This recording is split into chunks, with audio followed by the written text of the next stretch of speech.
Ja, frid och shalom älskade vänner. Idag är det den 5 januari. Vi har satt ihop lite klipp. Bland annat ska jag läsa upp Amirs nyhetsbrev för er på svenska då, så ni får det också. Sen har vi lite nyhetsklipp och lite annat här som vanligt.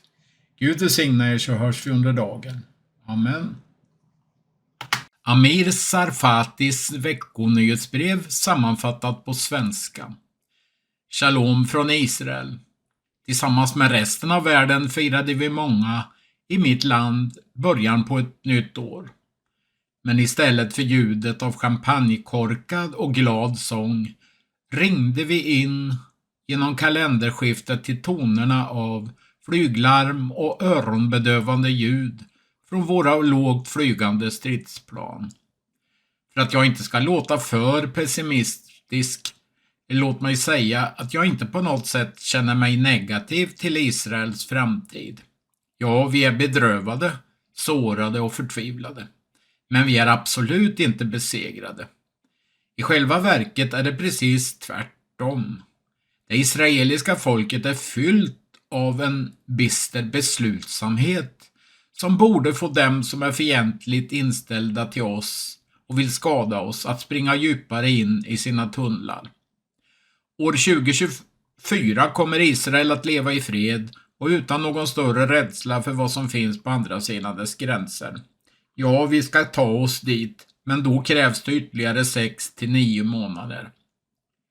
Det är vad den amerikanska administrationen och Förenta Nationerna måste förstå. Ja, kanske inte FN, de är totalt hopplösa. Med de påtryckningar och restriktioner som min regering har att göra med från Washington hotar det att sätta käppar i hjulet. Hur kan folk inte förstå att detta är inte bara en antiterroraktion? Detta är ett fullskaligt krig mot en verklig fiende. När amerikanerna och britterna bombade Dresden i Tyskland i februari 45 fanns det inga restriktioner som krävde att de 3900 ton sprängämnena skulle precisionsriktas endast mot militära mål. Det fanns inget krav på att all humanitär hjälp omedelbart skulle ges som en del av angreppet. Istället bestämdes det att belöningen för att förkorta kriget var värt kostnaden för den stora förödelsen. På samma sätt tänkte man när man avslutade kriget i Stilla havet. Men de israeliska försvarsstyrkorna IDF bombar inte urskillningslöst. Faktum är att de gör allt vad de kan för att undvika civila offer. Kriget i Gaza kunde ha avslutats före oktober om vi ville, med betydligt färre skadade och dödade israeler, om IDF inte brydde sig om de civila. Istället gav militären upp överraskningsfördelen och varnade Gazaborna att fly från de områden som de visste snart skulle bli måltavlor i kriget. Vi begränsade också storleken och styrkan på den ammunition som användes för att inte civila mål skulle utsättas för stora risker. Ja, vad får då Israel tillbaka för sin omsorg i kriget? Förövarna i Gaza görs till offer av pressen och den amerikanska administrationen varnar vår premiärminister att det är bäst han slutar med de urskillningslösa bombningarna. Akademiker, sociala influencers, protestorganisatörer och de talande ledarna på TV är alla överens om att det här med palestinierna kan möjligtvis ha gått lite över bord när de uttryckte sin legitima ilska den 7 oktober. Men då måste vi förstå att detta har ju med att göra att de har ju lidit många år av förtryck. Men som i slutändan nu har vänt till att vi måste skapa fred i landet. Detta sammanfattas med den lilla clashiga frasen: från floden till havet kommer Palestina att bli fritt. För er som förstår vad man menar. Är det så att lägg bara till jude framför ordet så borde ni förstå även ni andra. Man talar alltså om att utplåna Israel och judarna. Jag önskar att det fanns ett trollspö som Benjamin Netanyahu kunde vifta med och som skulle ge oss fred vid alla våra gränser. Men den typen av säkerhet kommer bara genom uthållighet, hårt arbete och framförallt tid. Israel är fast beslutet att genomföra det här. Även om jag gärna skulle vilja tro att Washington kommer att stå på vår sida hela tiden, är jag inte så naiv. Men det finns en större global enhet som jag tror är viktigare att ha som allierad. Det gäller kyrkan. Jag ser redan sprickor i den världsvida kyrkans beslutsamhet just när det gäller Israel. En del fördömer landets agerande. Många fler ignorerar det bara, är rädda för att tala om det högt. För att inte förolämpas eller råka ut för repressalier. Jag uppmanar församlingen att be för Israel i era gudstjänster. Jag uppmanar även församlingen att be i grupp och som individer. Vi visar vår kärlek till Gud när vi älskar det som han älskar. Snälla, uppmuntra era pastorer att varje vecka föra Israels säkerhet inför honom i bön.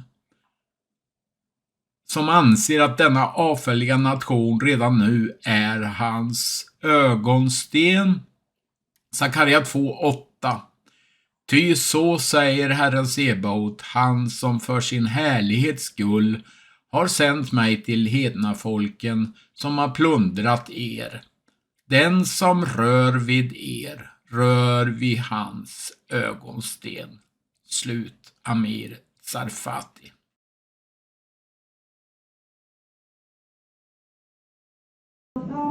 Yo pito na silam ki. לא, היא מפריז לו. מה היא? מה? מה לקח שזה? למה? אני דלפה. תקום אתה! מה קרה ליד? יגאל.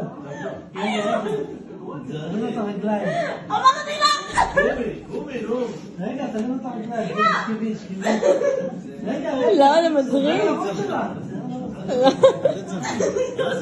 Senior commander in the Iranian Revolutionary Guard, whose rank is equivalent to a lieutenant colonel, was killed today in a mysterious attack in Syria.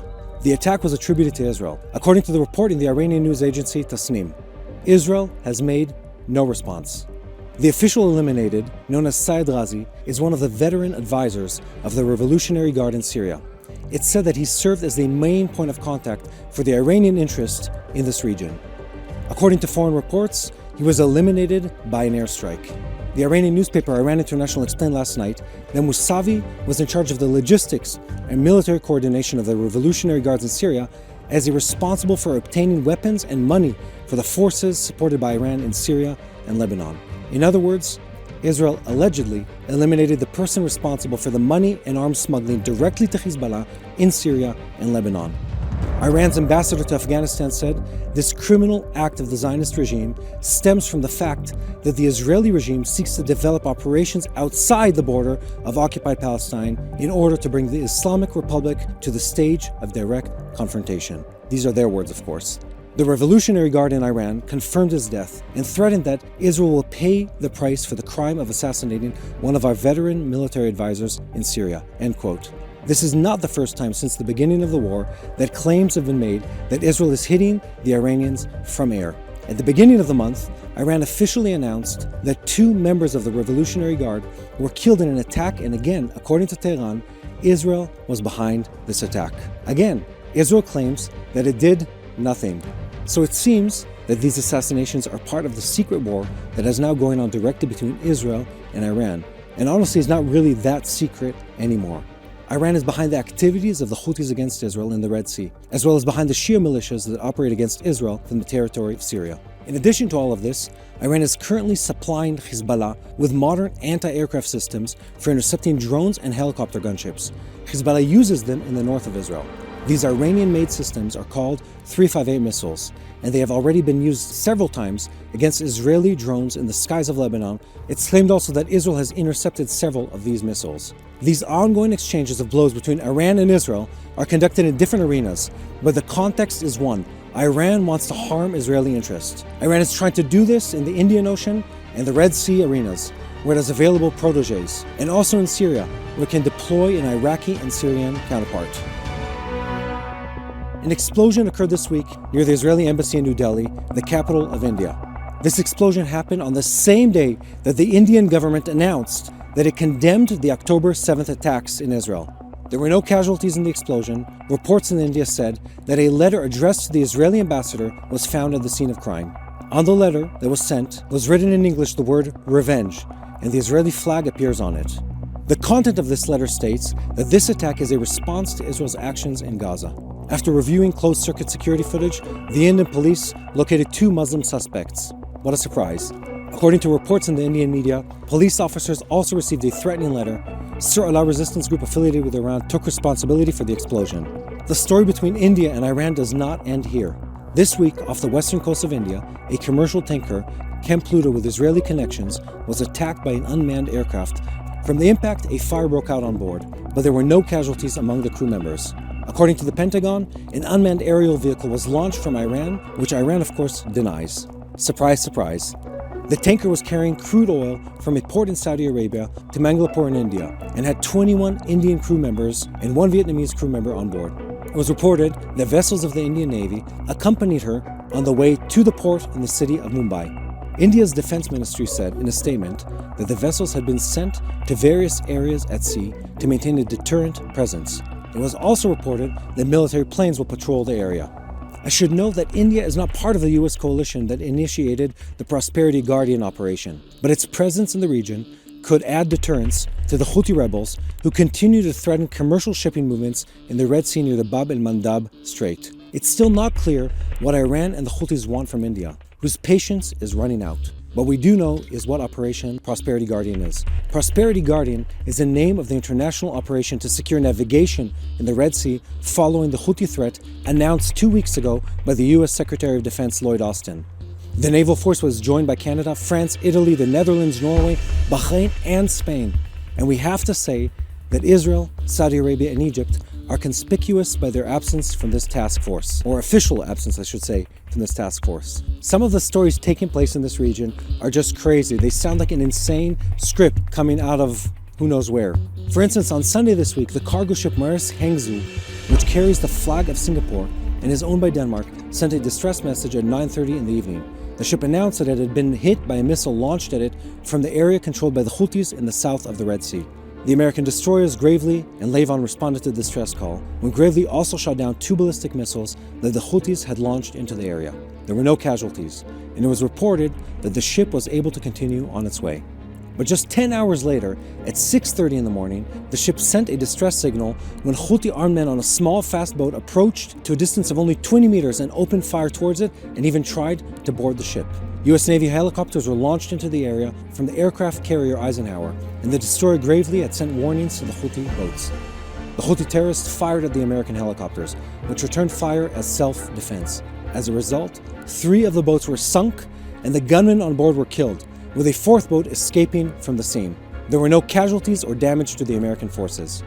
Following the double attack on the ship, Maersk announced that it was suspending the passage of its vessels through the Red Sea for 48 hours. Senior Houthi leader Abd el-Waheb al-Kil said Yemen has a legal right enshrined in the UN Convention of the Law of the Sea to prevent Israeli vessels and vessels moving in the direction of Israel from passing through the Red Sea and the Arabian Sea, to pursue them aggressively and to interrogate the crew members. This morning, Pentagon officials formulated detailed plans to attack Houthi missiles and drone bases in Yemen, the New York Times reported. According to this report, speedboats of the type used to attack the ship were seen at some of the facilities. The British Times reported on Sunday that Britain is preparing for a joint attack with the US against the Houthi rebel terrorist organization in Yemen.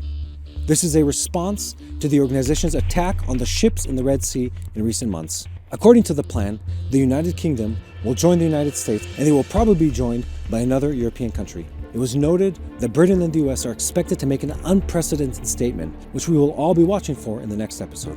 And last, things are heating up in the Red Sea. While I'm recording this report, sources in Yemen say that a vessel of the Houthi rebels is conducting a heavy fire exchange with an American warship in the Red Sea. Officials from the Houthis deny that this is actually happening right now, but the reports are saying that things are warming up in the Red Sea.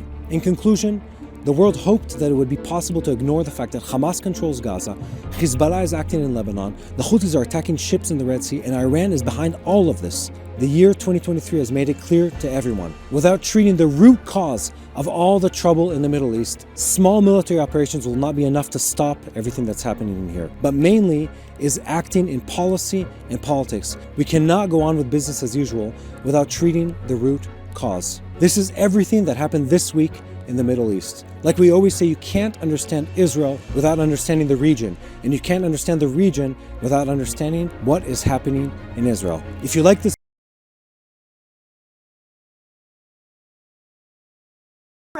on Reddit about people sharing their test, knowing that they're Palestinian, but getting either Egyptian, Jordanian, or Syrian. And some even got Iranian. And then I found this petition from 2020 to recognize Palestine in their DNA tests. I need you guys to understand how crazy it is that the #1 DNA testing ancestry company on the internet doesn't recognize an entire country in the DNA tests that they give out.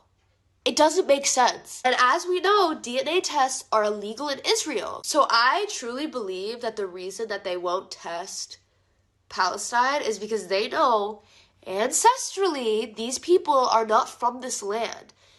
And instead of standing with the truth, 23andMe decided to just take out the entire country.